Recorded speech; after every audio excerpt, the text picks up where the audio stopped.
Aleykümselam hocam gel. Oğlum ondan sonra zaten yoldan yürüyeceğiz. Su vereyim sana. Yoldan yürüyeceğiz. Yol var ya bak şu yolda.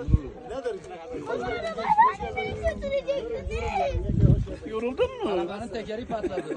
Bıraksana şu şadla.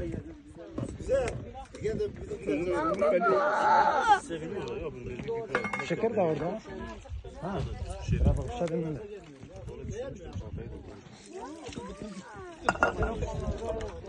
Abi tu söz manazani he? Söz manazani. Ha. Türkiye Arabi kurmayı. Arapça biliyoruz, Zazaca biliyoruz, yani anlıyoruz. Fazla konuşamıyoruz. Türkçe Başka? anlıyoruz yani. Şimdi gitti yani nasılsın? Arapçadır. Arapça ha. Bizim.